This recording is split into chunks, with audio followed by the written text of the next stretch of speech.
ಓಂ ನಮೋ ಭಗವತೆ ವಾಸುದೇವಾಯ ಓಂ ನಮೋ ಭಗವತೆ ವಾಸುದೇವಾಯ ಓಂ ನಮೋ ಭಗವತೆ ವಾಸುದೇವಾಯ ನಾರಾಯಣೋ ನಮಸ್ಕೃತ್ಯಂ ನರಂ ಚೈವ ನರೋತ್ತಮಂ ದೇವೀಂ ಸರಸ್ವತಿಂ ವ್ಯಾಸಂ ತतो ಜಯವುದೀರನಷ್ಟಪ್ರಾಯೇಷ ಭದ್ರೇಷು ನಿತ್ಯಂ ಭಾಗವತ ಸೇವ್ಯ ಭಗವತಿ ಉತ್ತಮ ಶ್ಲೋಕೆ ಭಕ್ತಿರ್ಭವತಿ ನರಸಿಂಹಂ ಕರೋತಿ ವಾಚಾಲಭಂಗುಂ ಲಂಘಾಯತೆ ಕಿಮತ್ಕೃಪಾತಮಹಂ ವಂದೇ ಶ್ರೀಗುರುದಿನತಾರಿಣಂ ಪರಮಾನಂದಮಾಧವಂ ಶ್ರೀ ಚೈತನ್ಯ ಈಶ್ವರಂ ಓಂ ಅಜ್ಞಾನತಿಮಿರಾಂಧಸ್ಯ ಜ್ಞಾನಾಗ್ನಶಲಾಕಯ ಚಕ್ಷುರುನ್ಮಿಲಿತಮೇನ ತಸ್ಮೈ ಶ್ರೀ ಗುರುವೇ ನಮಃ. ಜಯ ಶ್ರೀಲ ಪ್ರಭುಪಾದ ಜಯ ಶ್ರೀಲ ಗುರುದೇವ. ಶ್ರೀಮದ್ ಭಾಗವತಂ 3 ಸ್ಕಂದ 31 31 ಚಾಪ್ಟರ್. ಓಕೆ, 31 ಅಧ್ಯಾಯ. ಸೊ ಜೀವರಾಶಿಗಳು ಯಾವ ಥರ ಸೃಷ್ಟಿ ಆಗುತ್ತೆ ಅದ್ರ ಬಗ್ಗೆ ಕಪಿಲರು ಏನೇನು ಹೇಳ್ತಾರೆ ನೋಡೋಣ. ಯಾಕಂದ್ರೆ ನಾವು ಈ 3 ಸ್ಕಂದಲ್ಲಿ ಪೂರ್ತಿ 33 ಅಧ್ಯಾಯಗಳಿದೆ. ಸೊ ಈ 33 ಅಧ್ಯಾಯಗಳಲ್ಲಿ ಫಸ್ಟು 4 ಅಧ್ಯಾಯನು ಉದ್ದವರು ವಿದುರರು ಸಂವಾದ, ಮತ್ತೆ 5 ಅಧ್ಯಾಯ ಇಂದು 33 ತಕ್ಕ ಮೈತ್ರೇಯರು ವಿದುರ ಸಂವಾದ ಇರುತ್ತೆ. ಮತ್ತೆ ಅಲ್ಲಿ ಬಂದು 5 ಅಧ್ಯಾಯ ಇಂದು 11th ಚಾಪ್ಟರ್ ತಕ್ಕ ಸರ್ಗ, 12 ಅಧ್ಯಾಯ ಮಾತ್ರ ವಿಸರ್ಗ, 13 19 ಲಾರ್ಡ್ ವರಾಹದೇವರು ಬಗ್ಗೆ ನಾವು ನೋಡಿದ್ವಿ. 21 ಇಂದು 24 ಇದು ಬಂದು ಕರ್ದಮರು ಯಾವ ಥರ ಅವರು ಲೈಫ್ ಜೀವನ. ಒಂದು ನಿಮಿಷ ಮಾತಾಡಿ.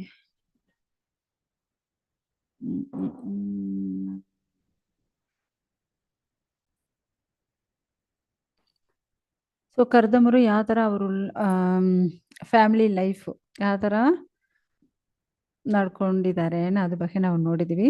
25 ಇಂದು 25 ಇಂದು 33 ತಕ್ಕ ಕಪಿಲರು ಅವರ ತಾಯಿ ದೇವಹೂತಿಗೆ ಏನೇನೋ ಉಪದೇಶ ಮಾಡಿದ್ದಾರೆ ಅದ್ರ ಬಗ್ಗೆ ನಾವು ನೋಡ್ತಾ ಇದ್ದೀವಿ. ಸೊ ಈ ಅಧ್ಯಾಯಲ್ಲಿ ಯಾವ ಥರ ಜೀವರಾಶಿಗಳು ಉತ್ಪನ್ನ ಆಗುತ್ತೆ, ಯಾವ ಥರ ಸೃಷ್ಟಿ ಆಗುತ್ತೆ ಭಗವಂತ ಇಲ್ಲಿ ಹೇಳಕ್ಕೆ ಶುರು ಮಾಡ್ತಾರೆ. ಸೊ ನಾರ್ಮಲ್ ಆಗಿ ನೀವು ನೋಡಿದ್ರೆ ಸೊ ಕ್ರಿಯೇಷನ್ ಬಂದು 4 ಟೈಪ್ಸ್ ಇದೆ. ಓಕೆ, ಸೃಷ್ಟಿ 4 ಟೈಮ್ಸ್. ಏನೇನು ಅಂಡಜ, ಏನು ಅಂಡಜ ಅಂದರೆ ಮುಟ್ಟೆಯಿಂದ ಬರೋದು, ಯಾವ ಥರ ಪಕ್ಷಿಗಳು ಎಲ್ಲ ಇರುತ್ತಲ್ವ ಅದು. ಆಮೇಲೆ ಏನು ಉದ್ಬೀಜ, ಮತ್ತೆ ಉದ್ಬೀಜ ಅಂದರೆ ಈ ಥರ ಸೀಡ್ಸ್ ಇಂದು ಬರೋದು, ಮರಗಳು ಗಿಡಗಳು. ಸೊ ಆ ಥರ ವಿದೆಯಿಂದ ಬರೋದು, ಸೀಡ್ಸ್ ಇಂದ ಬರೋದು ಉದ್ಬೀಜ. ಆಮೇಲೆ ಜರಾಯುಜ, ಜರಾಯುಜದ ಗರ್ಭ ಇಂದು ಬರೋದು ಮ್ಯಾಮಲ್ಸ್. ಸೊ ಗರ್ಭ ಇಂದು ಬಂದು ಹಾಲೆಲ್ಲ ಕೊಡುತ್ತಾರಲ್ವ, ಸೊ ಅದು ಮನುಷ್ಯರು. ಲಾಸ್ಟ್ ಬಂದು ಶ್ವೇತಜ, ಇದು ಬಂದು ಕ್ರಿಮಿಕೀಟಗಳು. Okay, this are 4 types of creations.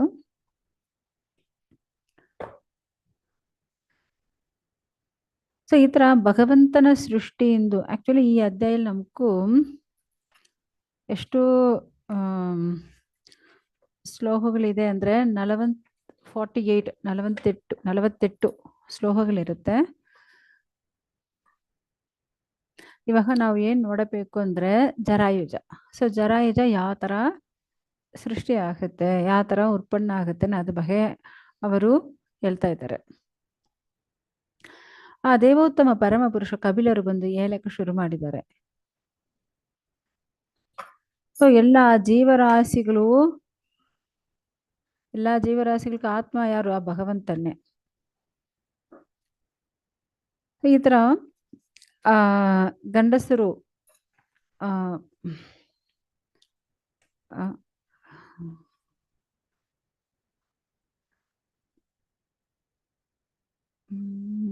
ಒಂದು ನಿಮಿಷ ಮಾತಾಜಿ.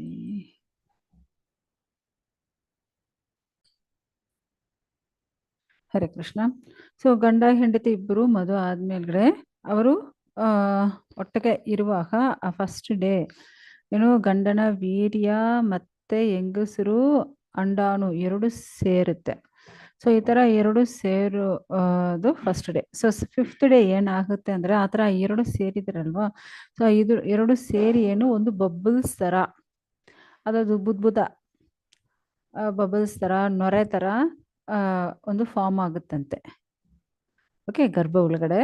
ಸೊ 10th ಡೇ ಏನು ಒಂದು ಅಂಡ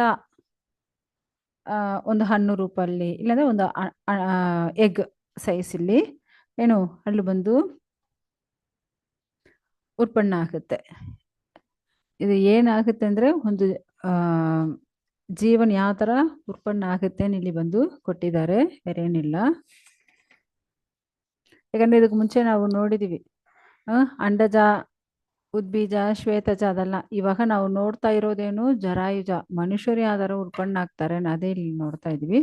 ಸೊ ಫಸ್ಟ್ ಮಂತ್ ಇವಾಗ ಫಸ್ಟ್ ಡೇ ಏನಾಗಿದೆ, 5th ಡೇ ಏನಾಗಿದೆ, 10th ಡೇ ಏನಾಗಿದೆ ನೋಡಿದೀವಿ.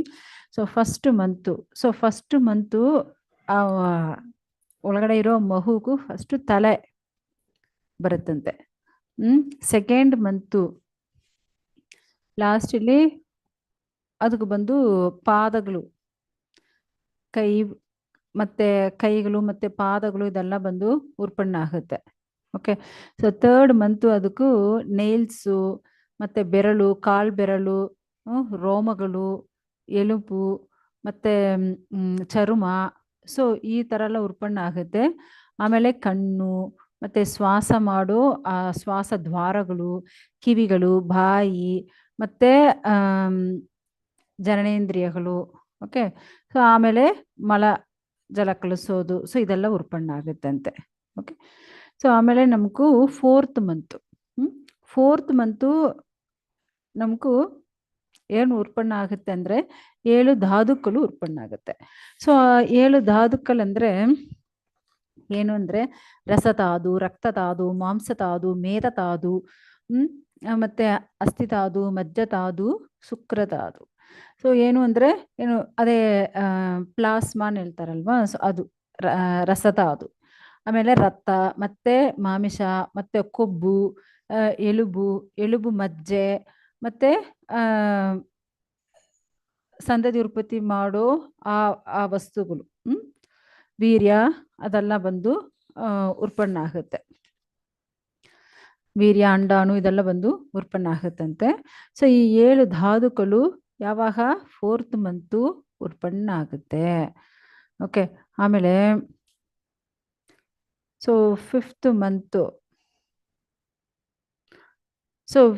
ಮಂತ್ ಅದಕ್ಕೆ ಬಂದು ಅಸೂಯೆ, ಅದಕ್ಕೂ ನೀರ್ ಬೇಕು ಮತ್ತೆ ಅಸೂಯೆ ಆಗೋದು ಇದೆಲ್ಲ ಅದಕ್ಕೆ ಬಂದು ಅಂಡರ್ಸ್ಟ್ಯಾಂಡ್ ಆಗುತ್ತಂತೆ.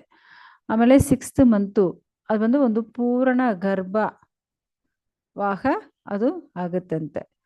ಓಕೆ, ಸೊ ಆ ಥರ ಆದ್ಮೇಲ್ಗಡೆ ಅದಕ್ಕೂ ಮೂಮೆಂಟ್ ಇಲ್ಲಿ ಅಲ್ಲಿ ಓಡಾಡೋದು ಅದು ಮಾಡುತ್ತೆ. ಸೊ ತಾಯಿ ಏನ್ ಊಟ ತಿಂತಾರೋ, ಏನ್ ನೀರ್ ಕುಡಿತಾರೋ ಅದೆಲ್ಲ ಆ ಮಗುಗೆ ಹೋಗುತ್ತಾ ಅಲ್ವಾ. ಸೊ ಇವಾಗ ಆ ತಾಯಿ ಊಟ ಮಾಡೋದು ಮತ್ತೆ ಆ ಊಟ ಎಲ್ಲ ಮಗುಗೆ ಹೋಗೋದಿಂದು ಏನು ಈ ತರ ಮಲಜಲ, ಸೊ ಈ ತರ ಎಲ್ಲ ನೀರ್ ಒಳಗಡೆ ಸ್ವಲ್ಪ ಗಲೀಜು ಎಲ್ಲ ಆಗುತ್ತಂತೆ ಆ ಮಗುಗೂ. ಸೊ ಆ ಗಲೀಜಲ್ಲಿ ಇರೋ ಕೀಟಗಳೆಲ್ಲ, ಸೊ ಆ ಕೀಟಗಳಿಂದ ಆ ಮಗು ಸ್ವಲ್ಪ ದುಃಖ ಅನುಭವಿಸ್ತದೆ. ಸೊ ಈ ತರ ಹೊಟ್ಟೆಯಲ್ಲಿ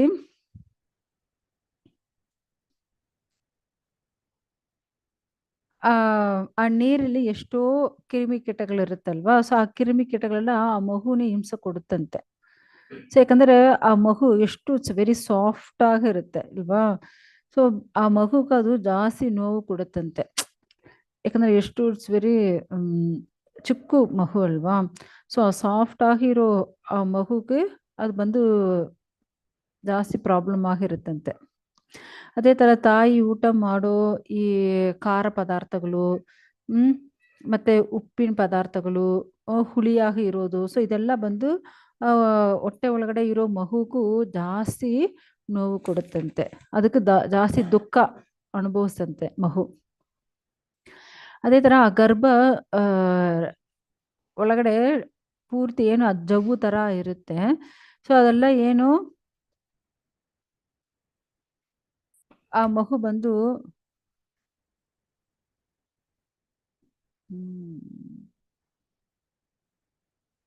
ಆ ಮಗುಗೂ ಅದು ಬಂದು ಜಾಸ್ತಿ ಕಷ್ಟಗಳಾಗಿರುತ್ತಂತೆ. ಯಾಕಂದ್ರೆ ಅಲ್ಲಿ ಬಂದು ಆ ಮಗು ಒಡೆಯ ಪೊಸಿಷನ್ ಚೇಂಜ್ ಆಗ್ತಾ ಇರುತ್ತೆ. ಸೊ ಚೇಂಜ್ ಆಗೋದಿಂದು ಅದು ಬಂದು ಇಲ್ಲೆಲ್ಲಿ ಮೂಮೆಂಟ್ ಇರುತ್ತಲ್ವಾ, ಸೊ ಆವಾಗ ಹೊಟ್ಟೆಯಲ್ಲಿ ಈ ಸೈಡು ಆ ಸೈಡು ಅದು ಸುತ್ತಾ ಅದು ಬಂದು ಅನ್ಕಂಫರ್ಟಬಲ್ ಆಗಿರುತ್ತೆ. ಸೊ ಸ್ವತಂತ್ರವೇ ಇಲ್ಲ, ಆ ಥರ ಇರುತ್ತೆ.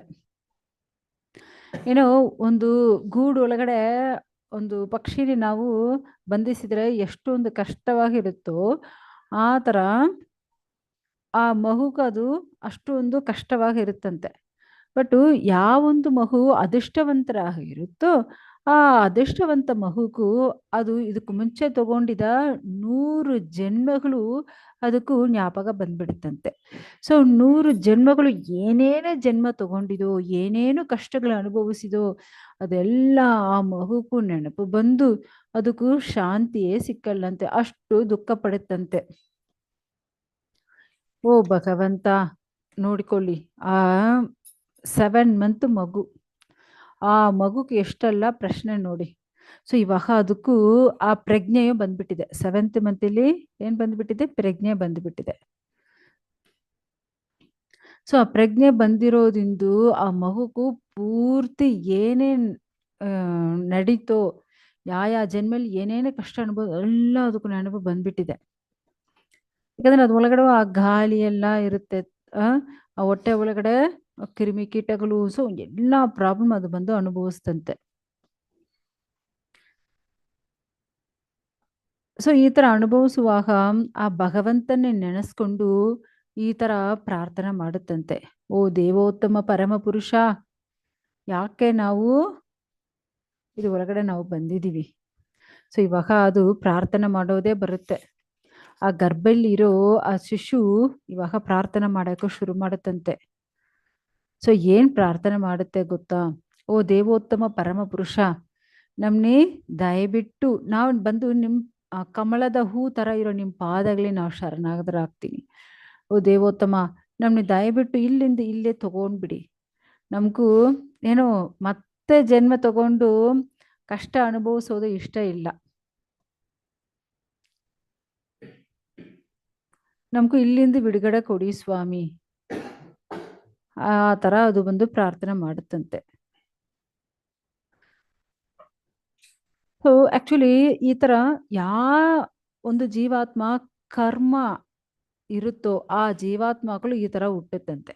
ಆದರೆ ನಮಗೂ ಕರ್ಮ ತಳ್ಳುತ್ತೆ, ಇಲ್ಲಿ ಬಂದು ನಾವು ಹುಟ್ಟಕ್ಕೆ ಕರ್ಮ ನಮ್ನಿ ತಳ್ಳುತ್ತೆ. ಆದ್ರೆ ದೇವೋತ್ತಮ ಪರಮಪುರುಷರಾಗಿರೋ ರಾಮ ಕೃಷ್ಣ ಈ ತರ ಅವತಾರಗಳು ಅವರನ್ನೆಲ್ಲ ಕರ್ಮ ತಳ್ಳಲ್ಲ. ಅವರೆಲ್ಲ ಏನು ಅವರ ಇಷ್ಟ ಪ್ರಕಾರ ಬಂದು ಇಲ್ಲಿ ಬಂದು ಎಲ್ಲ ಜೀವರಾಶಿನ ಉದ್ಧಾರ ಮಾಡಕ್ಕೆ ಅವರು ಹುಟ್ಟಿದ್ದಾರೆ. ಓಕೆ, ನಮ್ ತರ ಭಗವಂತನೋ ಹುಟ್ಟಿದ್ದಾರೆ, ನಮ್ಗೆ ಈಕ್ವಲ್ ಆಗಿ ಭಗವಂತನೇ ನಾವು ನೆನೆಸ್ಕೋಬಾರದು. ಸೊ ಅದೇ ಬಂದು ಈ ಜೀವಾತ್ಮಗಳು ಏನು ಗರ್ಭಲ್ಲಿ ಇದ್ಕೊಂಡು ಆ ತರ ಭಗವಂತನೇ ಪ್ರಾರ್ಥನೆ ಮಾಡುತ್ತಂತೆ.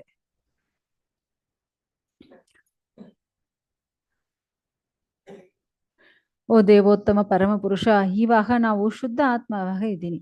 ಮತ್ತೆ ನಾವು ಆಚೆ ಹೋದ್ರೆ ಇವಾಗ ನಾವು ತಾಯಿ ಗರ್ಭಲ್ಲಿ ಇರ್ತೀನಿ. ಸೊ ನಮಗೂ ಯಾವೊಂದು ಮಾಯೆ ನಮ್ ಮೇಲ್ಗಡೆ ಬಂದಿಲ್ಲ. ನಾವು ಮತ್ತೆ ಈ ತಾಯಿ ಗರ್ಭದಿಂದ ಆಚೆ ಹೋದ್ರೆ ಮತ್ತೆ ನಮಗೂ ಮಾಯೆ ಬಂದು ನಮ್ನ ಇಟ್ಕೊಳ್ಳುತ್ತೆ. ಓ ದೇವೋತ್ತಮ ಪರಮ ಪುರುಷ, ನಾವು ಆಚೆ ಹೋಗಕ್ಕೆ ಇಷ್ಟ ಆಗಲ್ಲ ಸ್ವಾಮಿ. ಯಾಕಂದ್ರೆ ಅದಕ್ಕೆ ಪರೀಕ್ಷಿತ್ ಮಹಾರಾಜು ಅವರ ತಾಯಿ ಗರ್ಭದಿಂದ ಆಚೆ ಬರಕ್ಕೆ ಇಷ್ಟವೇ ಆಗಿಲ್ಲ. ಅದಕ್ಕೆ ಅವರು 16 ವರ್ಷ ಗರ್ಭ ಒಳಗಡೆ ಇದ್ರು. ಅದೇ ತರ ಒಂದೊಂದು ಈ ತರ ಮಗು ಏನ್ ಮಾಡುತ್ತಂತೆ? ಪ್ರಾರ್ಥನೆ ಮಾಡುತ್ತಂತೆ. ಸೊ ಈ ಭೌತಿಕ ದೇಹ ಏನು 5 ವಸ್ತುಗಳು, 5 ಪಂಚಭೂತಗಳಿಂದ ಈ ದೇಹ ಉತ್ಪನ್ನ ಆಗುತ್ತೆ. ಆದ್ರೆ ಆತ್ಮ ಬಂದು ದೇವೋತ್ತಮ ಪರಮ ಪುರುಷ ಎಂದು ಬಂದಿರೋ ಜೀವಾತ್ಮ ಅಲ್ವಾ. ಯಾಕಂದ್ರೆ ಭಗವಂತ ಬಂದು ವಿಪು ಆತ್ಮ, ನಾವೆಲ್ಲ ಅಣು ಆತ್ಮಗಳು. ಸೊ ಈ ಅಣು ಆತ್ಮ ಈ ಪಂಚಭೂತಗಳಿಂದ ಮಾಡಿದ ಈ ದೇಹ ಒಳಗಡೆ ಸಿಕ್ಕಾಕೊಂಡ್ಬಿಟ್ಟಿದೆ ಸ್ವಾಮಿ. ನಾವು ಮತ್ತೆ ಆಚೆ ಹೋದ್ರೆ ಮತ್ತೆ ಈ ಇಂದ್ರಿಯ ಸುಖ ಅನುಭವಿಸೋದು, ಸೊ ಈ ತರ ಮಾಡಿಬಿಡ್ತೀವಿ. ಮತ್ತೆ ನಿಮ್ ಗುಣಗಳು ನಿಮ್ ಲೀಲೆಗಳು ಎಲ್ಲ ನಾವ್ ಏನ್ ಮಾಡ್ತೀನಿ? ಮರ್ತೋಗ್ಬಿಡ್ತೀನಿ. ಯಾಕಂದ್ರೆ ಇವಾಗ ಗರ್ಭ ಒಳಗಡೆ ಇರುವಾಗ ನಮ್ಗೆ ಆಧ್ಯಾತ್ಮಿಕ ಜ್ಞಾನ ಬಂದ್ಬಿಟ್ಟಿದೆ. ಸೊ ಈ ಆಧ್ಯಾತ್ಮಿಕ ಜ್ಞಾನ ಆಚೆ ಹೋದ್ರೆ ಮತ್ತೆ ಮರ್ತೋಗ್ಬಿಡುತ್ತೆ. ದಯವಿಟ್ಟು ನಮ್ಮನ್ನೇ ರಕ್ಷಿಸಿ ಸ್ವಾಮಿ. ಸೊ ನಮ್ಮ ವಂದನೆಗಳು ನಾವು ಸಲ್ಲಿಸ್ತೀನಿ. ಆ ತರ ಅದು ಬಂದು ವಂದನೆ ಮಾಡುತ್ತಂತೆ. ಮತ್ತೆ ಸೊ ನೀವು ಬಂದು ಏನು ಈ ಪ್ರಕೃತಿಯಲ್ಲಿ ಆಚೆ ಹೋದ್ರೆ ಏನಿದೆ, ಸತ್ವಗುಣ, ರಜೋಗುಣ, ತಮೋಗುಣ ಇರುತ್ತಲ್ವಾ. ಸೊ ಈ ಗುಣಗಳ ಒಳಗಡೆ ಸಿಕ್ಕಾಕೊಂಡು ಮತ್ತೆ ಮತ್ತೆ ಮತ್ತೆ ಏನಾಗ್ತಾ ಇದೆ, ಈ ಜನ್ಮ ಮೃತ್ಯು ಜರಾ ವ್ಯಾಧಿ ಚಕ್ರ ಒಳಗಡೆ ನಾವು ಸಿಕ್ಕಾಕೊಳ್ತೀನಿ. ಮತ್ತೆ ನಿಮ್ ಜೊತೆ ಇರೋ ಆ ಸಂಬಂಧ ನಾವು ಮರ್ತೋಗ್ಬಿಡ್ತೀನಿ ಸ್ವಾಮಿ. ನಿಮ್ ಅನುಗ್ರಹ ನಮ್ಗೆ ಸಿಕ್ಕೋದೇ ಇಲ್ಲ. ನಾವು ಮರ್ತೋಗ್ಬಿಟ್ಟಿದ್ದೀನಿ, ಏನ್ ಮಾಡೋದು? ಭಗವಂತ, ನಾವು ಇವಾಗ ನಿಮ್ ಬಗ್ಗೆ ನಮ್ಗೂ ಜ್ಞಾಪಕ ಬಂದ್ಬಿಟ್ಟಿದೆ. ನಾವು ಇವಾಗ ನಿಮ್ ಭಕ್ತಿ ಸೇವೆಯಲ್ಲಿ ಇರಕ್ಕೆ ಇಷ್ಟಪಡ್ತಾ ಇದ್ದೀನಿ. ಈ ಮಾಯೆ ಒಳಗಡೆ ಹೋಗಿ ಸಿಕ್ಕಾಕೊಳ್ಳಕ್ಕೆ ನಮ್ಗೆ ಇಷ್ಟ ಇಲ್ಲ ಸ್ವಾಮಿ. ಸೊ ನೋಡಿ, ಆ ಗರ್ಭಲ್ಲಿರೋ ಮಗು ಯಾವ ತರ ಎಲ್ಲ ಪ್ರಾರ್ಥನೆ ಮಾಡುತ್ತೆ. ಓ ದೇವೋತ್ತಮ ಪರಮ ಪುರುಷ, ನೀವೇ ಎಲ್ಲಾ ಜಾಗದಲ್ಲಿ ಜೀವ ಇರೋದು, ಜೀವ ಇಲ್ಲದಿರೋ ವಸ್ತುಗಳು, ಪ್ರಾಣ ಇರೋದು, ಪ್ರಾಣ ಇಲ್ಲದಿರೋ ವಸ್ತುಗಳು ಎಲ್ಲವಾಗ ನೀವೇ ಇರ್ತೀರ. ದೇವೋತ್ತಮ ಪರಮ ಪುರುಷ, ನಿಮ್ಗೂ past tense, present tense, future tense 3 ಕಾಲವು ನಿಮ್ಗೂ ಗೊತ್ತಾಗುತ್ತೆ. ಸೊ ನಿಮ್ ಕರುಣೆ ಸಿಕ್ಕಿದ್ರೆ ಈ ಭೌತಿಕ ಲೋಕದಲ್ಲಿ ಇರೋ 3 ವಿಧವಾದ ಕಷ್ಟಗಳು ಇಂದು ನಾವು ಆಚೆ ಬರಕ್ಕಾಗುತ್ತೆ ಸ್ವಾಮಿ. ಸೊ ಆ 3 ವಿಧವಾದ ಕಷ್ಟಗಳು ಏನು? ಆದಿ ಭೌತಿಕ, ಆಧ್ಯಾತ್ಮಿಕ, ಆದಿ ದೈವಿಕ. ಸೊ ಈ ತರ 3 ವಿಧವಾದ ಕಷ್ಟಗಳಿಂದ ನಾವು ಆಚೆ ಬರಕ್ಕಾಗುತ್ತೆ. ಯಾಕಂದ್ರೆ ಭಗವಂತ, ನಾವು ಇವಾಗ ಏನು ನಿಮ್ ನೆನಪು ನಮ್ಗೆ ಬರ್ತಾ ಇದೆ. ಸೊ ಇದೇ ತರ ಒಂದೊಂದು ಜೀವರಾಶಿಗಳು ಹುಟ್ಟುವಾಗ ಏನಾಗುತ್ತೆ, ಹುಟ್ಟಕ್ಕೆ ಮುಂಚೆ ಈ ತರ ನೆನಪು ಬರುತ್ತಂತೆ. ಆದ್ರೆ ಹುಟ್ಟಿದ ಮೇಲ್ಗಡೆ ಅದು ಈ ಭೌತಿಕ ಕಲ್ಮಶ ಇಂದು ಅದು ಬದಲಾಗ್ಬಿಡುತ್ತೆ. ಸೊ ಈ ತರ ಬದಲಾಗೋದಿಂದು ಅದಕ್ಕೂ ಮತ್ತೆ ಭಗವಂತ ನೆನಪೇ ಬರೋದಿಲ್ಲ. ಬಟ್ ಯಾವಾಗ ಅದಕ್ಕೆ ಭಗವಂತ ನೆನಪು ಬರುತ್ತೆ ಗೊತ್ತಾ? ಆ ನಮ್ಗೂ ಗುರು ಮೂಲಕ, ಆಧ್ಯಾತ್ಮಿಕ ಗುರು ಮೂಲಕ ಮತ್ತೆ ನಾವು ಭಗವಂತನ ನೆನಪು, ಭಗವಂತನ ಸಂಘ ನಮ್ಗೆ ಸಿಕ್ಕುತ್ತಂತೆ. ನೋಡಿ, ನಾವು ಗರ್ಭಲ್ಲಿರುವಾಗ ನೆನೆಸ್ಕೊಂಡಿದ್ದು ಆ ಪ್ರಾರ್ಥನೆ ಭಗವಂತನದು ಎಲ್ಲ ಇವಾಗ ಆಧ್ಯಾತ್ಮಿಕ ಗುರು ಸಿಕ್ಕಿದ ಮೇಲ್ಗಡೆ ನಮಗೂ ಸಿಕ್ಕುತ್ತಂತೆ. ಸೊ ಆಧ್ಯಾತ್ಮಿಕ ಗುರು ಕರುಣೆಯಿಂದ ಮತ್ತೆ ನಾವು ಭಗವಂತನ ಅನುಗ್ರಹ ನಾವು ಪಡೆಯಕ್ಕಾಗುತ್ತೆ. ಇವಾಗ ಅದು ಪ್ರಾರ್ಥನೆ ಮಾಡುತ್ತೆ, ಓ ದೇವೋತ್ತಮ ಪರಮ ಪುರುಷ, ಇವಾಗ ನಾವು ತಾಯಿ ಹೊಟ್ಟೆಯಲ್ಲಿ ಈ ತರ ರಕ್ತ, ಮಲ, ಜಲ, ಸೊ ಈ ತರ ಒಂದು ಕುಂಡಲಿ ನಾವು ಸಿಕ್ಕಾಕೊಂಡಿದ್ದೀನಿ. ಸೊ ಇದರಿಂದ ನಮ್ಗೆ ಬಿಡುಗಡೆ ಮಾಡಿ ಸ್ವಾಮಿ. ಓ ದೇವೋತ್ತಮ ಪರಮ ಪುರುಷ, ಯಾವಾಗ ನಮ್ನೆ ಈ ಸೆರೆಚಾಲೆ, ಈ ಜೈಲಿಂದು ಯಾವಾಗ ನಮ್ಮನ್ನ ಬಿಡುಗಡೆ ಮಾಡ್ತೀಯಾ? ಯಾಕಂದ್ರೆ ಈ ತಾಯಿ ಹೊಟ್ಟೆ ನಾವು 10 ಮಾಸ, 10 ಮಂತು ನಾವು ಒಳಗಡೆ ಇದ್ದೀನಿ. ನೀವು ಕರುಣೆ ಯಾವಾಗ ನಮಗೂ ಸಿಕ್ಕಬೇಕು.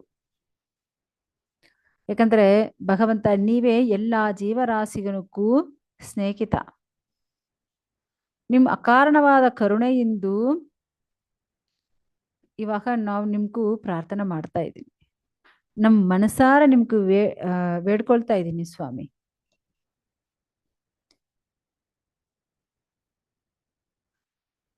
ಸೊ ಆಚೆ ಹೋದ್ಮೇಲ್ಗಡೆ ಏನಾಗುತ್ತೆ, ನಾವು ಈ ದೇಹವೇ ನಾನು ಅನ್ಕೊಳ್ಳುತ್ತೆ. ಸೊ ಭಗವಂತನ ಪ್ರಜ್ಞೆ ಬರೋದಿಲ್ಲಂತೆ. ಮತ್ತೆ ನಾವು ಅಲ್ಲಿ ನೋಡೋ ಮನುಷ್ಯರನ್ನೇ ನಮ್ಮ ಸಂಬಂಧಿಕರು, ನಮ್ಮ ರಿಲೇಷನ್ಸು ನಾವು ಸ್ವೀಕಾರ ಮಾಡ್ಕೊಳ್ತೀವಿ. ನಾವು ಆಚೆ ನೋಡೋ ಎಲ್ಲ ನಮ್ಮವರು ನೆನೆಸ್ಕೊಳ್ತೀವಿ. ಮತ್ತೆ ಮತ್ತೆ ಏನ್ ಮಾಡ್ತೀವಿ, ಆಕಾರ ನಿತ್ರ ಭಯ ಮೈಥುನ, ಊಟ ಮಾಡೋದು, ನಿದ್ರೆ ಮಾಡೋದು, ಸಂತತಿ ರೂಪತಿ ಮಾಡೋದು, ರಕ್ಷಿಸ್ಕೊಳ್ಳೋದು. ಸೊ ಈ ಕೆಲಸವೇ ನಾವು ಮಾಡ್ತಾ ಇರ್ತೀವಿ. ಸೊ ಅದಕ್ಕೆ ನಾವು ಆಚೆ ಹೋಗಕ್ಕೆ ಇಷ್ಟ ಆಗಲ್ಲ. ಯಾಕಂದ್ರೆ ಮಾಯೆ ನಮ್ನಿ ಸಿಕ್ಕಾಕೊಳ್ಳುತ್ತೆ. ಯಾಕಂದ್ರೆ ಮಾಯೆ ಒಳಗಡೆ ಸಿಕ್ಕಾಕೊಂಡಿದ್ರೆ ಅದರಿಂದ ಆಚೆ ಬರೋದು ಕಷ್ಟ. ಯಾಕಂದ್ರೆ ಮಾಯೆ ಅನ್ನೋದು ಏನು ಅಂದ್ರೆ ಅಂತಕೂಪ ಅಂತೆ. ಅದು ಕತ್ತಲಾಗಿರೋ ಬಾಯಿ. ಸೊ ಅದು ಒಳಗಡೆ ನಾವು ಬಿದ್ಬಿಡ್ತೀನಿ. ಈ ಮಾಯೆಯಿಂದ ನಾವು ಆಚೆ ಬರೋದು ಸಾಧ್ಯವೇ ಇಲ್ಲ. ಅದಕ್ಕೆ ಇವಾಗ ನಾವು ಪ್ರಾರ್ಥನೆ ಮಾಡ್ತಾ ಇದ್ದೀನಿ, ಈ ಮಾಯೆಯಿಂದ ನಾವು ಬಿಡುಗಡೆ ಆಗಬೇಕು. ಮತ್ತೆ ನಾನು ಅದಾದ ಆತ್ಮ ಅನ್ನೋದು ನಮಗೂ ಮರ್ತೋಗ್ಬಿಡುತ್ತೆ.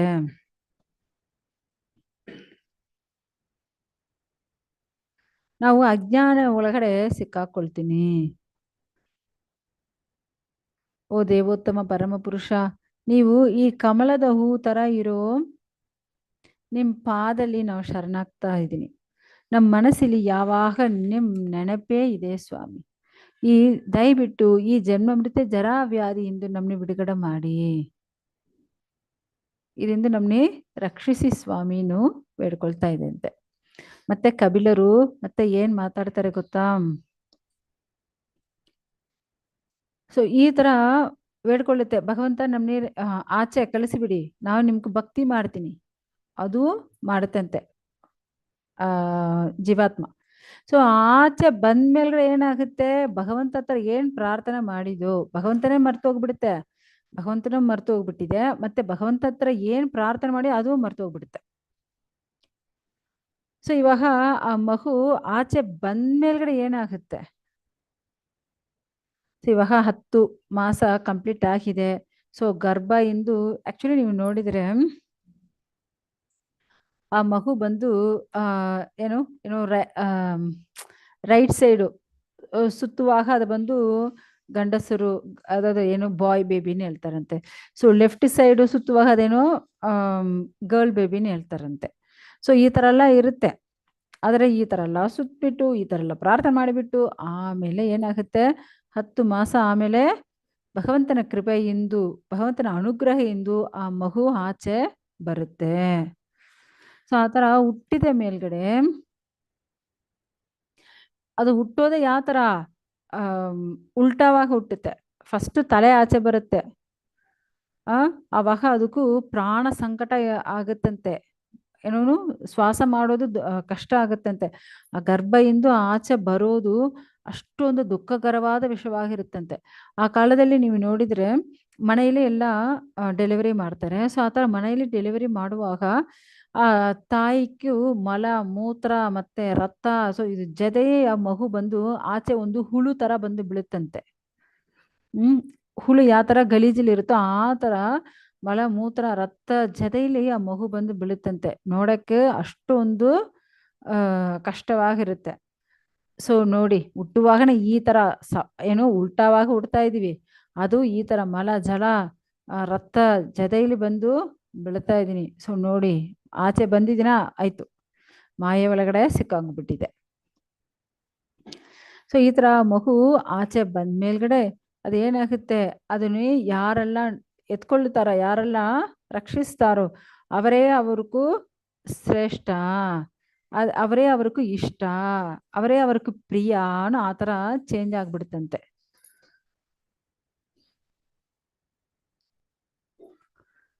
ಸೊ ಇವಾಗ ಮಗುಗೂ ಯಾರು ನೋಡ್ಕೊಳ್ತಾರೋ, ಯಾರಿಗದು ಮುದ್ದಿಸ್ತಾರೋ, ಯಾವ ಥರ ಅದಕ್ಕೂ ರಕ್ಷಣೆ ಮಾಡ್ತಾರೋ ಅವ್ರ ಮೇಲ್ಗಡೆ ಅಷ್ಟೊಂದು ಪ್ರೀತಿ ಮಾಡಿಕೊಳ್ಳುತ್ತೆ. ಸೊ ಇವಾಗ ದೇವೋತ್ತಮ ಪರಮ ಪುರುಷ ಬಗ್ಗೆ ಅದು ಮರ್ತೋಗೇ ಬಿಟ್ಟಿದೆ. ಯಾವ ಥರ ದೊಡ್ಡ ಹುಳು ಬಂದು ಚಿಕ್ಕ ಹುಳುನೇ ಕಚ್ಚಿತ್ತು, ಆ ಥರ ಆ ಮಗುಗೂ ಏನಾವುದು ಸೊಳ್ಳೆಗಳು ಇಲ್ಲಾಂದ್ರೆ ಏನಾವುದು ಏನದು ಎಲ್ಲದು ಕೆಲವು ಚಿಕ್ಕ ಚಿಕ್ಕ ಕ್ರಿಮಿಕೀಟಗಳು ಏನಾದ್ರು ಬಂದು ಆ ಮಗುನಿಗೆ ಕಚ್ಚಿದ್ರೆ, ಇರುವೆ, ಸೊ ಈ ತರ ವಸ್ತುಗಳು ಏನಾದ್ರು ಬಂದು ಮಗುನಿಗೆ ಕಚ್ಚಿದ್ರೆ ಅದಕ್ಕೂ ಅಯ್ಯೋ ಇಲ್ಲಿ ಬಂದು ನೋವಾಗುತ್ತೇನೋ ಎಲಕ್ಕಾಗಲ್ಲ, ಆ ಜಾಗದಲ್ಲಿ ಅದು ರಕ್ಷಣೆ ಮಾಡಕೊಳ್ಳಕ್ಕ ಆಗಲ್ಲಂತೆ. ಸೊ ಆ ತರ ಒನ್ಲಿ ಅದು ಏನು ಅಳುತ್ತೆ ಅಷ್ಟೇ. ಯಾಕಂದ್ರೆ ಅದಕ್ಕೂ ಏನೇನು ತೊಲ್ಲೆಗಳು ಬರುತ್ತೆ, ಆ ಮಗು ಒಂಡಿ ಅಳುತ್ತೆ ಅಷ್ಟೆ.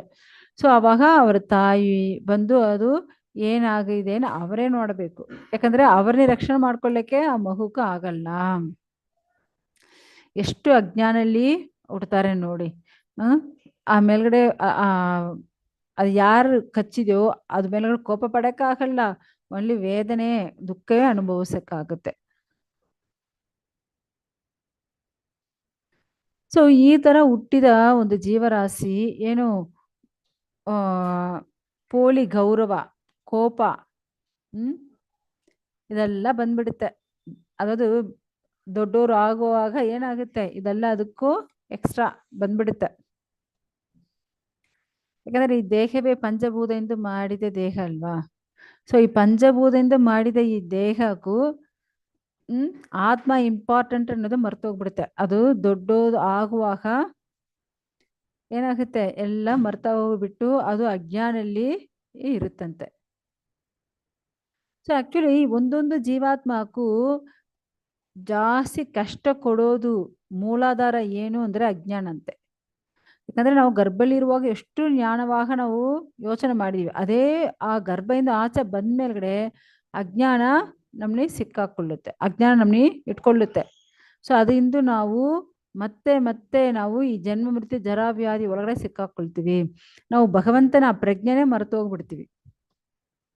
ಸೊ ಭಗವಂತನಿಗೂ ನಾವು ಏನು ಸೇವೆ ಮಾಡೋರು, ಈ ದೇಹ ಬಂದು ಮಾಯೆ, ಭಗವಂತನೇ ನಿಜ. ಸೊ ಇದೆಲ್ಲ ನಾವು ಮರ್ತೋಗ್ಬಿಟ್ಟಿದೀವಿ. ಏನ್ ಮಾಡೋದು? ಯಾಕಂದ್ರೆ ನಾವು ಈ ಭೌತಿಕ ಲೋಕದಲ್ಲಿ ಇಂದ್ರಿಯ ಸುಖ ಅನುಭವಿಸೋದು, ಎದು ತೃಪ್ತಿ ಇರೋದು, ಎದು ನಮ್ಗೆ ಸಂತೋಷ ಕೊಡುತ್ತೆ ಅದು ಬ್ಯಾಕ್ ಸೈಡೇ ಓಡಾಡ್ತಾ ಇದ್ವಿ. ಆದ್ರೆ ಅದೆಲ್ಲ ನಮಗೂ ನರಕದ ಬಾಗಿಲು ಅನ್ನೋದು ಗೊತ್ತೇ ಇಲ್ಲ. ನಾವು ಅದು ಬ್ಯಾಕ್ ಸೈಡೇ ಓಡಾಡ್ತಾ ಇದೀವಿ.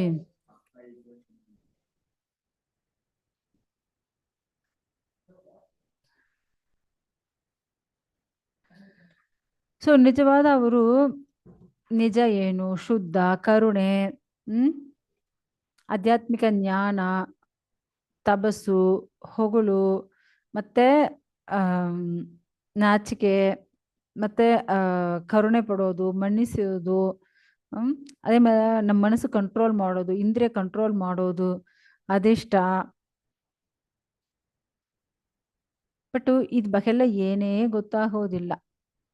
ಆ ಚಿಕ್ಕ ಮಗುಗೂ ಏನ್ ಗೊತ್ತಾಗೋದಿಲ್ಲ. ಆ ತರ ಇರುತ್ತೆ. ಆದ್ರೆ ಅದು ದೊಡ್ಡೋರು ಆಗುವಾಗ ಏನಾಗುತ್ತೆ ಅದಕ್ಕೂ ಎಲ್ಲ ಬಂದ್ಬಿಡುತ್ತೆ. ಯಾವ ತರ ಬರುತ್ತೆ ಅಂದ್ರೆ ಅದು ಯಾರ ಸಂಘಲ್ಲಿ ಇರುತ್ತೋ ಆ ಜ್ಞಾನ ಅದಕ್ಕೆ ಬರುತ್ತಂತೆ. ಇವಾಗ ಭೌತಿಕವಾಗ ಸಂಘ ಇಟ್ಕೊಳ್ಳಿ. ಸೊ ಭೌತಿಕವಾಗ ಸಂಘಲ್ಲಿ ಇರುವಾಗ ಭೌತಿಕ ಬುದ್ಧಿಯೇ ಬರುತ್ತೆ. ಅದೇ ಆಧ್ಯಾತ್ಮಿಕ ಸಂಘಲ್ಲಿ ಇರುವಾಗ ಆಧ್ಯಾತ್ಮಿಕ ಜ್ಞಾನ ಬರುತ್ತೆ. ಇವಾಗ ಭೌತಿಕ ಸಂಘಲ್ಲಿ ಅದು ಇರುವಾಗ ಸೊ ಇವಾಗ ಅವರೆಲ್ಲ ಏನು ಈ ತರ ಜೂಜಾಡೋದು, ಕುಡಿಯೋದು, ಈ ತರ ವೇಸಿ ಜೊತೆ ಸಂತೋಷ ಅನುಭವಿಸೋದು. ಸೊ ಈ ತರ ಸುತ್ತುತ್ತಾ ಇರೋರು ಸಂಘಲ್ಲಿ ಇರುವಾಗ ಏನಾಗುತ್ತೆ ಅವ್ರಿಗೂ ಅದೇ ತರ ಬುದ್ಧಿ ಚೇಂಜ್ ಆಗುತ್ತಲ್ವಾ. ಸೊ ಅದೇ ತರ ಏನು ಅವರು ಆ ತರ ಚೇಂಜ್ ಆಗ್ಬಿಡ್ತಾರಂತೆ. ಒಂದು ಹೆಂಗಸರು ಕೈಯಲ್ಲಿ ಆ ಹೆಂಗಸರು ಏನ್ ಮಾಡಿರ್ತಾರೆ, ಒಂದು ನಾಯಿನ ಇಟ್ಕೊಂಡು ಅದಕ್ಕೂ ಅಷ್ಟು ಮುದ್ದಿಸ್ತಾರೆ, ಅಷ್ಟು ಪ್ರೀತಿ ತೋರಿಸ್ತಾರೆ. ಆಮೇಲೆ ಆ ನಾಯಿ ಏನ್ ಮಾಡುತ್ತೆ ಅದಕ್ಕೆ ಅಷ್ಟೇ ಬುದ್ಧಿ ಏನ್ ಮಾಡುತ್ತೆ, ಅದು ಬ್ಯಾಕ್ ಸೈಡೇ ಆ ಹೆಂಗಸರು ಬ್ಯಾಕ್ ಸೈಡೇ ಸುತ್ತುತ್ತಾ ಇರುತ್ತೆ. ಆ ತರ ಒಂದೊಂದು ಗಂಡಸರುನಿ ಹೆಂಗಸರು ಯಾವ ತರ ಒಂದು ನಾಯಿ ತರ ಇಟ್ಕೊಂಡು ಅದಕ್ಕೂ ಅಷ್ಟು ಮುದ್ದಾಡಿ ಅದು ಬ್ಯಾಕ್ ಸೈಡೇ ಈ ಗಂಡಸರು ಸುತ್ತೋ ತರ ಚೇಂಜ್ ಮಾಡಿಬಿಡ್ತಾರಂತೆ. ಸೊ ಆಕ್ಚುಲಿ ಇಲ್ಲಿ ಬಂದು ಏನು ಈ ಹೆಂಗಸರೇ ಒಂದು ಮಾಯೇನು ಹೇಳ್ಬಿಟ್ಟಿದ್ದಾರೆ. ಅದೇ ತರ ಗಂಡಸರು ಮೇಲ್ಗಡೆ ಇರೋ ಆ ಪ್ರೀತಿ ಮತ್ತೆ ಅವರು ಐಶ್ವರ್ಯ, ಅವರ ಆಕರ್ಷಣೆ, ಸೊ ಈ ತರ ಅವರದು ದುಡ್ಡು, ಸೊತ್ತು ಮತ್ತೆ ಎಲ್ಲ ವಸ್ತುಗಳು ನೋಡಿ ಮತ್ತೆ ಅವರು ಮಕ್ಕಳು ಕೊಡ್ತಾರಲ್ವಾ. ಸೊ ಅದೇ ತರ ಹೆಂಗಸರಿಗೂ ಗಂಡಸರ ಮೇಲ್ಗಡೆ ಅಷ್ಟೊಂದು ಪ್ರೀತಿ ಬಂದ್ಬಿಡುತ್ತಂತೆ. ಸೊ ಇವ್ರು ಬಿಟ್ಟು ಅವ್ರು ಇರಕ್ಕಾಗಲ್ಲ, ಅವ್ರನ್ನ ಬಿಟ್ಟು ಇವರಿಗೂ ಇರಕ್ಕಾಗಲ್ಲಂತೆ. ಸೊ ಈ ತರ ಇಬ್ಬರು ಆ ತರ ಚೇಂಜ್ ಆಗ್ಬಿಡ್ತಾರೆ. ಯಾಕಂದ್ರೆ ಎಕ್ಸಾಂಪಲ್ ನೀವು ನೋಡಿದ್ರೆ ಒಂದು ಹೆಂಗಸರಿನ ಸೌಂದರ್ಯ ನೋಡಿ ಯಾವ ತರ ಗಂಡಸರು ಚೇಂಜ್ ಆಗ್ತಾರೆ ಅಂದ್ರೆ ಬ್ರಹ್ಮವೇ ಅವರು ಸರಸ್ವತಿನಿ ನೋಡಿ ಆ ಥರ ಅಷ್ಟೊಂದು ಸೌಂದರ್ಯವಾಗಿದ್ದಾರಲ್ವಾ. ಸೊ ಅವರ ಸೌಂದರ್ಯ ನೋಡಿ ಅವರೇ ಏನಾಗ್ತಾರಂತೆ, ಚೇಂಜ್ ಆಗ್ಬಿಡ್ತಾರಂತೆ. ಚೇಂಜ್ ಆಗಿ ಅವ್ರ ಬ್ಯಾಕ್ ಸೈಡೇ ಓಡೋಡ್ತಾ ಇದ್ದಾರೆ. ಸೊ ಆ ಥರ ಬ್ರಹ್ಮವೇ ಈ ಥರ ಇರುವಾಗ ಮನುಷ್ಯರು, ದೇವರುಗಳು, ಮಿರುಗಗಳು ಇದೆಲ್ಲ ಏನು ಹೇಳಕ್ಕಾಗಲ್ಲ. ಆಕ್ಚುಲಿ ಇಲ್ಲಿ ಬಂದು ಹೆಂಗಸರು ರೂಪವೇ ಒಂದು ಮಾಯವಾಗ ವರ್ಣನೆ ಮಾಡಿದ್ದಾರೆ. ಸೊ ಹೆಂಗಸರ ಜೊತೆ ಸಿಕ್ಕಾಕೊಂಡಿದ್ರೆ ಮತ್ತೆ ಮಾಯ ಒಳಗಡೆ ಅವರು ಸಿಕ್ಕಾಕೊಳ್ತಾರೆ. ಯಾಕಂದ್ರೆ ಹೆಂಗಸರು ಸೌಂದರ್ಯ, ಹೆಂಗಸರು ನಗು, ಮತ್ತೆ ಅವರು ಮಾತು, ಇದ್ ಮೇಲ್ಗಡೆಲ್ಲ ಅಷ್ಟು ಆಕರ್ಷಣೆ ಆಗುತ್ತಂತೆ ಗಂಡಸರಕ್ಕೂ.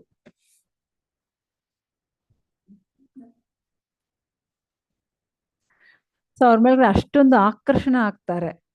ಸೊ ಆ ಆಕರ್ಷಣೆಯಿಂದ ಅವ್ರನ್ನ ಬಿಡಕ್ಕ ಆಗಲ್ಲ, ಏನ್ ಮಾಡೋದು. ಸೊ ಮತ್ತೆ ಅದೇ ನಮ್ಗೂ ನರಕದ ಬಾಗಿಲು ಇಲ್ಲಿ ಕೊಟ್ಟಿದ್ದಾರೆ. ಅದೇ ಹೆಂಗಸರಕ್ಕೂ ಗಂಡಸರು ನರಕದ ಬಾಗಿಲು, ಗಂಡಸರಕ್ಕೂ ಹೆಂಗಸರು ನರಕದ ಬಾಗಿಲಾಗ ಇಲ್ಲಿ ಇರ್ತಾರೆ. ಸೊ ಇಲ್ಲಿ ಬಂದು ಅದಾವುದು ಆಪೋಸಿಟ್ ಆಗಿ ಇರೋ ಗಂಡಸರಿಗೆ ಹೆಂಗಸರು, ಹೆಂಗಸರಿಗೂ ಗಂಡಸರು ಅವರೇ ಮಾಯೆ ಪ್ರತಿನಿಧಿಯಾಗ ಇರ್ತಾರಂತೆ. ಸೊ ಅದು ಒಳಗಡೆ ಅವರು ಸಿಕ್ಕಾಕೊಂಡು ಈ ತರ ಅಂಧಕೂಪದಲ್ಲಿ ಅವರು ಬಿದ್ಬಿಡ್ತಾರೆ. ಈ ಕತ್ತಲಾಗಿ ಇರೋ ಬಾಯಿಂದ ಆಚೆ ಬರೋದು ಅವ್ರಿಗೂ ಅಷ್ಟು ದುಃಖವಾಗ ಆಗುತ್ತೆ. ಸೊ ಯಾರೊಬ್ಬರು ಈ ತರ ಆಪೋಸಿಟ್ ಸೆಕ್ಸ್ ಮೇಲ್ಗಡೆ ಅವರು ಆಕರ್ಷಣೆ ಆಗ್ತಾರೋ ಅವರು ಅದಿಂದು ಆಚೆ ಬರೋದು ಜಾಸ್ತಿ ದುರ್ಲಭ. ಅದೇ ತರ ಇವಾಗ ಹೆಂಗಸರಿಗೂ ನೋಡಿ, ಗಂಡಸರು ಅವರ ಐಶ್ವರ್ಯ, ಅವರ ಸಂತತಿ ಕೊಡೋದು, ಮತ್ತೆ ಅವ್ರ ಮನೆ ವಸ್ತುಗಳು, ಈ ತರ ಅವರು ಮಕ್ಕಳೆಲ್ಲ ಕೊಡ್ತಾರಲ್ವ. ಸೊ ಈ ತರ ಅವ್ರ ಮೇಲ್ಗಡೆ ಹೆಂಗಸರಿಗೂ ಆಕರ್ಷಣೆ ಆಗ್ಬಿಡುತ್ತಂತೆ. ಅವನ್ನ ಬಿಟ್ಟು ಇರಕ್ಕೆ ಇವ್ರಿಗೂ ಆಗಲ್ಲ. ಯಾವ ತರ ನಾವು ಡೈಲಿ ಡ್ರೆಸ್ ಚೇಂಜ್ ಮಾಡ್ತೀವೋ ಆ ತರ ಒಂದೊಂದು ಜೀವಾತ್ಮವು ದೇಹ ಬದಲಾಗ್ತಾ ಇರುತ್ತೆ. ಯಾವ ತರ ವೇಟೆಕಾರನು ಮೃಗಾರಿ ಅವನು ಬಂದು ವಾಸಿಸ್ತಾನೆ, ಅವನು ಹಾಡ್ತಾನೆ, ಆ ಶಬ್ದ ಕೇಳಿ ಜಿಂಕೆ ಓಡೋಡಿ ಬರುತ್ತೆ, ಯಾಕೆ ಸಾಯಕ್ಕೆ. ಅದೇ ತರ ಗಂಡ ಅವನ ಮನೆ, ಅವನ ಐಶ್ವರ್ಯ, ಅವನ್ ಕೊಡೋ ಮಕ್ಕಳು, ಇದೆಲ್ಲ ಹೆಂಗಸರಿಗೂ ಮರಣ ಬಾಗಿಲಂತೆ. ಅದೊಳಗಡೆ ನಾವು ಸಿಕ್ಕಾಕೊಂಡಿದ್ರೆ ಅಷ್ಟೇ. 42 ಶ್ಲೋಕದಲ್ಲಿ ಕೊಟ್ಟಿದ್ದಾರೆ ಇದು. ಗಂಡಸರು ರಿಲೇಟೆಡ್ ಎಲ್ಲ ಏನು ಹೆಂಗಸರಿಗೂ ನರಕದ ಬಾಗಿಲನ್ನು ಕೊಟ್ಟಿದ್ದಾರೆ. ಓಕೆ,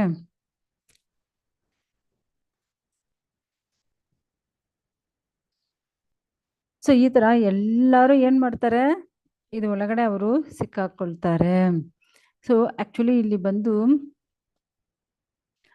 ಫಸ್ಟು ಈ ದೇಹವೇ ಇಂಪಾರ್ಟೆಂಟು ಏನ್ ಹೇಳ್ತಾರೋ ಅದು ಬಂದು ಜೀವಭೂತ.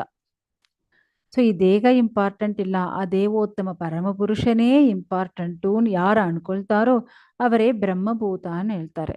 ಸೊ ನಾವು ಬ್ರಹ್ಮಭೂತ ನೆಲಕ್ಕೆ ನಾವು ಹೋಗಬೇಕಂದ್ರೆ ನಮಗೂ ಆಧ್ಯಾತ್ಮಿಕ ಗುರು ಬೇಕು. ಆಧ್ಯಾತ್ಮಿಕ ಗುರು ಇದ್ರೆ ಮಾತ್ರ ನಮಗೂ ಈ ಜ್ಞಾನವನ್ನು ಹೇಳ್ಕೊಡ್ತಾರೆ. ಇಲ್ಲಾಂದ್ರೆ ನಮ್ಮ ಇಂದ್ರಿಯಗಳಾಗಲಿ ನಮ್ಮ ಮನಸ್ಸಾಗಲಿ ಇದು ಕಂಟ್ರೋಲ್ ಮಾಡೋದು ಅಷ್ಟು ದುರ್ಲಭವಾಗ ಇರುತ್ತೆ.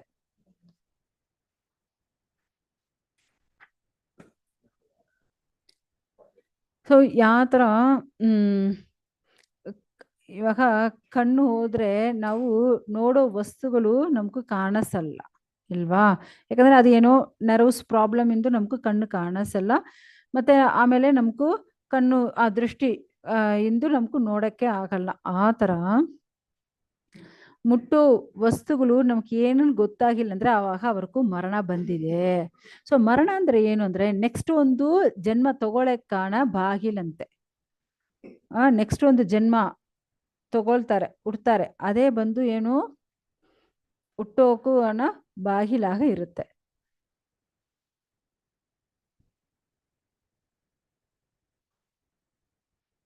ಸೊ ಮರಣ ಅನ್ನೋದೇನು ಈ ಹಳೆಯ ದೇಹ ಬಿಡೋದು ಅರ್ಥ. ಮತ್ತೆ ಹೊಸ ದೇಹ ತಗೊಳಕ್ಕೆ ಜನ್ಮ ಅರ್ಥ. ಸೊ ನಾವ್ ಏನ್ ಮಾಡಬೇಕು, ನಾವು ಇದರಿಂದ ಬಿಡುಗಡೆ ಆಗಬೇಕಂದ್ರೆ ಒಂದೇ ದಾರಿ ಏನು, ಭಕ್ತಿ ಸೇವೆ ಮಾಡಿದರೆ ಮಾತ್ರ ಇದರಿಂದ ನಾವು ಬಿಡುಗಡೆ ಮಾಡಕ್ಕೆ ಆಗತ್ತೆ. ಇಲ್ಲಂದ್ರೆ ಈ ಮಾಯೆ ಒಳಗಡೆ ಸಿಕ್ಕಾಕೊಂಡು ನಾವು ಜನ್ಮ ಪೂರ್ತಿ ನಾವು ಕಷ್ಟ ಅನುಭವಿಸ್ತೀವಿ. ಈ ಜನ್ಮ ಮಾತ್ರ ಇಲ್ಲ, ಎಷ್ಟೋ ಜನ್ಮಗಳು ಅವರು ಕಷ್ಟಗಳು ಅನುಭವಿಸ್ತಾ ಇರ್ತಾರೆ. ಓಕೆ, ಸೊ ನಮಗೂ ಈ ಅಧ್ಯಾಯ ಕಂಪ್ಲೀಟ್ ಆಯಿತು. ಈ ಅಧ್ಯಾಯದಲ್ಲಿ ಏನಾವುದು ಡೌಟ್ ಇದ್ರೆ ಕೇಳ್ಬೋದು ಮಾತಾಜಿ. ಹರೇ ಕೃಷ್ಣ.